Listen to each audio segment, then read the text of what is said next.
സംസ്ഥാനത്ത് ഇന്ന് അതിതീവ്ര മഴ മുന്നറിയിപ്പ്. പത്തനംതിട്ട, ഇടുക്കി ജില്ലകളിൽ റെഡ് അലർട്ട് പ്രഖ്യാപിച്ചിരിക്കുകയാണ്. 8 ജില്ലകളിൽ ഓറഞ്ച് അലർട്ടും പ്രഖ്യാപിച്ചിട്ടുണ്ട്.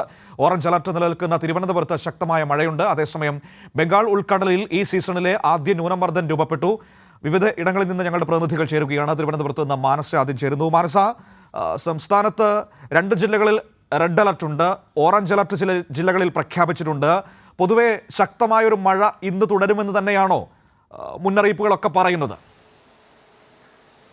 മനു, ഏറ്റവും പുതിയ മുന്നറിയിപ്പ് പ്രകാരവും സംസ്ഥാനത്ത് ഈ നിലയിൽ തന്നെ അലർട്ടുകൾ തുടരും എന്ന് തന്നെയാണ് വ്യക്തമാക്കുന്നത്. അതായത് ഇന്ന് 2 ജില്ലകളിലാണ് ഓറഞ്ച് അലർട്ട് ഉള്ളത്. പത്തനംതിട്ട, ഇടുക്കി ജില്ലയിൽ പത്തനംതിട്ട, ഇടുക്കി ജില്ലയിൽ റെഡ് അലർട്ടും അതോടൊപ്പം തന്നെ 8 ജില്ലകളിൽ ഓറഞ്ച് അലർട്ടും, കാസർഗോഡ്, കണ്ണൂർ, വയനാട്, കോഴിക്കോട് ജില്ലകളിൽ യെല്ലോ മുന്നറിയിപ്പും, ബാക്കിയുള്ള 8 ജില്ലകളിലാണ് ഓറഞ്ച് അലർട്ട്. ഇങ്ങനെയാണ് അലർട്ടുകളുടെ നില. ഏറ്റവും ഒടുവിൽ 10 മണിയോടെ വന്ന മുന്നറിയിപ്പിലും ഇതേ രീതിയിൽ തന്നെ തുടരും എന്നാണ് അറിയിച്ചിരിക്കുന്നത്. അതോടൊപ്പം തന്നെ സംസ്ഥാനത്ത് കഴിഞ്ഞ മണിക്കൂറുകളിൽ തലസ്ഥാനത്ത് അതിശക്തമായ മഴ ലഭിക്കുന്ന ഒരു സാഹചര്യം ഉണ്ടായിരുന്നു. പക്ഷേ ഇപ്പോൾ ഈ ഒരു അന്തരീക്ഷം പൊതുവെ ഒരു ചെറിയ വേനലോടെ കൂടി വരുന്നുണ്ട്. അതുകൊണ്ട് തന്നെ നല്ല രീതിയിലുള്ള മഴ ഉണ്ടാകില്ല എന്ന് തന്നെയാണ് പ്രതീക്ഷിക്കുന്നത്. എങ്കിൽ കൂടിയും സാധ്യത കണക്കിലെടുത്ത് കാലാവസ്ഥാ വകുപ്പ് ഓറഞ്ച് അലർട്ടിൽ തന്നെ തുടരും എന്ന് തന്നെയാണ് അറിയിച്ചിട്ടുള്ളത്. ഒപ്പം തന്നെ മറ്റു ജില്ലകളിൽ നല്ല രീതിയിൽ മഴ ലഭിക്കും. മധ്യതെക്കൻ ജില്ലകൾക്ക് പുറമെ വടക്കൻ മേഖലകളിലും ഈ പ്രാവശ്യം അല്ലെങ്കിൽ ഈ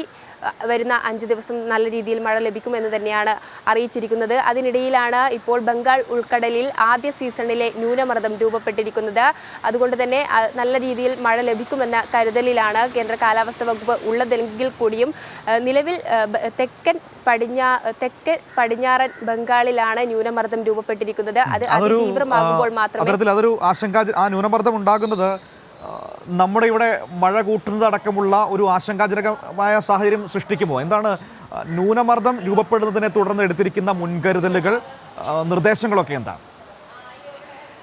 നിലവിൽ തെക്ക് പടിഞ്ഞാറൻ ബംഗാൾ ഉൾക്കടലിന് മുകളിലായാണ് ന്യൂനമർദ്ദം രൂപപ്പെട്ടിരിക്കുന്നത്. അതുകൊണ്ട് ആശങ്കപ്പെടേണ്ട സാഹചര്യമില്ല. അത് അതിതീവ്രമാകുമ്പോൾ മാത്രമേ കേരളത്തിൽ ഒരുപക്ഷെ ബാധിക്കുകയുള്ളൂ, അല്ലെങ്കിൽ ഇതിൻ്റെ സ്വാധീന ഫലമായി കേരളത്തിൽ ഒരുപക്ഷെ വരുന്ന ദിവസങ്ങളിൽ അതിതീവ്ര മഴ ലഭിക്കുകയുള്ളൂ എന്നാണ് കേന്ദ്ര കാലാവസ്ഥാ വകുപ്പ് അറിയിച്ചിരിക്കുന്നത്. അതിതീവ്രമാകുമ്പോൾ മാത്രമാണ് സംസ്ഥാനത്ത് അതൊരു സ്വാധീന ഫലമായി സംസ്ഥാനത്ത് അത് ബാധിക്കൂ എന്നാണ് കേന്ദ്ര കാലാവസ്ഥാ വകുപ്പ് അറിയിച്ചിരിക്കുന്നത്. നിലവിൽ അല്പസമയം മുൻപാണ് ബംഗാൾ ഉൾക്കടലിൽ ഇത്തരത്തിലൊരു ന്യൂനമർദ്ദം രൂപപ്പെട്ടിരിക്കുന്നത്. വരും ദിവസങ്ങളിൽ എത്തരത്തിലായിരിക്കും അതിൻ്റെ ആ ഒരു തീവ്രത എന്നുള്ളത് കണക്കുകൂട്ടലിൽ വ്യക്തമാകുന്നില്ല. അതുകൊണ്ട് തന്നെ സ്വാധീന ഫലമായി ഒരുപക്ഷെ നല്ല രീതിയിൽ മഴ അല്ലെങ്കിൽ ന്യൂനമർദ്ദം രൂപപ്പെടുകയാണെങ്കിൽ നല്ല രീതിയിൽ തന്നെ കേരളത്തിൽ മഴ ലഭിക്കുമെന്ന കരുതലിലാണ് കേന്ദ്ര കാലാവസ്ഥാ വകുപ്പ് ഉള്ളത്.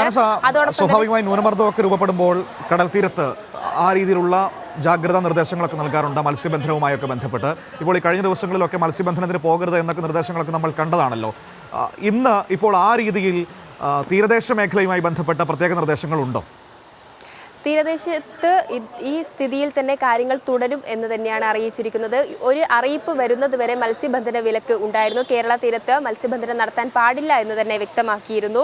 മാത്രമല്ല തീരങ്ങളിൽ കടലാക്രമണത്തിനും ഉയർന്ന തിരമാലയ്ക്കും സാധ്യതയുണ്ടായിരുന്നു. അതുകൊണ്ട് തന്നെ മത്സ്യബന്ധന വിലക്ക് തുടരുകയാണ്. നിലവിൽ ഇപ്പോൾ ബംഗാൾ ഉൾക്കടലിൽ ന്യൂനമർദ്ദം കൂടി രൂപപ്പെട്ടിരിക്കുകയാണ്. തെക്കൻ തമിഴ്നാട് തീരങ്ങളിൽ ചക്രവാത ചുഴിയും ന്യൂനമർദ്ദ പാത്തിയും നിലനിൽക്കുന്നുണ്ട്. ഇതിന്റെ സ്വാധീന ഫലമായാണ് ഈ ദിവസങ്ങളിലൊക്കെയും നമുക്ക് കേരളത്തിൽ മഴ ലഭിച്ചിരുന്നത്. കേരള തീരത്ത് മാത്രമല്ല തമിഴ്നാട് തീരങ്ങളിലും ഭീഷണി നിലനിൽക്കുന്നുണ്ട്. അതുകൊണ്ട് ഇത്തരം മത്സ്യബന്ധനത്തിൽ ഏർപ്പെടാൻ പാടില്ല എന്ന മുന്നറിയിപ്പ് നൽകിയിരുന്നു. അതിനിടയിലാണ് മലയോര മേഖലയിലും നിർദ്ദേശം നൽകിയിരിക്കുന്നത്. ഉരുൾപൊട്ടൽ സാധ്യതയുണ്ട്. ഈ താഴ്ന്ന ഭാഗങ്ങളിൽ പെട്ടെന്ന് വെള്ളം കയറാൻ സാധ്യതയുണ്ട്. കാരണം അതിശക്തമായ മഴയായിരുന്നു തിരുവനന്തപുരം ജില്ലയിൽ 1 മണിക്കൂർ നീളം കിട്ടിയിരുന്നത്. അതുകൊണ്ട് വെള്ളക്കെട്ട് രൂപപ്പെടാൻ സാധ്യതയുണ്ട്. ഇത്തരം മേഖലകളിലുള്ളവർ ശ്രദ്ധിക്കണം എന്ന് പറയുമ്പോഴും ആരോഗ്യവകുപ്പും നിർദ്ദേശങ്ങൾ മുന്നോട്ട് വെക്കുന്നുണ്ട്. മനു, കഴിഞ്ഞ ദിവസങ്ങളിലൊക്കെ മഞ്ഞപ്പിത്തം, ഡെങ്കിപ്പനി, എലിപ്പനി പോലുള്ള രോഗങ്ങൾ റിപ്പോർട്ട് ചെയ്തിട്ടുണ്ടായിരുന്നു. അതിൻ്റെ അടിസ്ഥാനത്തിൽ ഈ വെള്ളക്കെട്ടിൽ രൂപപ്പെടുന്ന സ്ഥലങ്ങളിൽ നിന്നും മാറി താമസിക്കേണ്ട സാഹചര്യം വന്നാൽ മാറി താമസിക്കണം. തിളപ്പിച്ചാറ്റിയ വെള്ളം മാത്രമേ കുടിക്കാൻ പാടുള്ളൂ. ഇടയ്ക്കിടയ്ക്ക് ആശുപത്രികളിൽ പോകുന്ന പ്രവണതയുണ്ടെങ്കിൽ അത് കുറക്കണം. പക്ഷേ ഒരു രോഗം അല്ലെങ്കിൽ എന്തെങ്കിലും അസ്വസ്ഥത അനുഭവിക്കുന്നുണ്ടെങ്കിൽ പെട്ടെന്ന് തന്നെ ചികിത്സ തേടാൻ നേടണം തുടങ്ങിയ കാര്യങ്ങളൊക്കെയും ആരോഗ്യവകുപ്പിന്റെ ഭാഗത്തു നിന്നും നിർദ്ദേശമുണ്ടായിരുന്നു. ഈ അടിസ്ഥാനത്തിലാണ് ഇപ്പോൾ വിനോദസഞ്ചാര കേന്ദ്രങ്ങളിലേക്കും വിലക്ക് ഏർപ്പെടുത്തിയിരിക്കുകയാണ്. അതും തുടരുമെന്ന് അറിയിച്ചിട്ടുണ്ട്. മാത്രമല്ല നിലവിൽ 26 വരെയുള്ള മുന്നറിയിപ്പാണ് നൽകിയിരിക്കുന്നത്. വടക്കൻ ജില്ലകളിൽ മഴ ലഭിക്കുമെന്ന് തന്നെയാണ് അറിയിപ്പിൽ പറയുന്നത്. അതോടൊപ്പം തന്നെ തീവ്ര മഴ മുന്നറിയിപ്പും മറ്റന്നാൾ വരെ ഉള്ളൂ. അതിനുശേഷം ശക്തമായ അല്ലെങ്കിൽ മിതമായ മഴ ലഭിക്കുകയുള്ളൂ എന്ന് തന്നെയാണ് അറിയിപ്പിലുള്ളത്. അതുകൊണ്ട് തന്നെയാണ് വ്യക്തമാകുന്നത് നിലവിൽ ഈ ബംഗാൾ ഉൾക്കടലിൽ ന്യൂനമർദ്ദം നിലനിൽക്കുന്ന ഈ സാഹചര്യത്തിൽ അതിൻ്റെ തീവ്രതയനുസരിച്ചാണ് സംസ്ഥാനത്ത് വരുന്ന ദിവസങ്ങളിലെ മഴ എത്തരത്തിലായിരിക്കും എന്നുള്ളത് പ്രവചിക്കാൻ സാധിക്കുകയുള്ളൂ. ശരി മാനസ.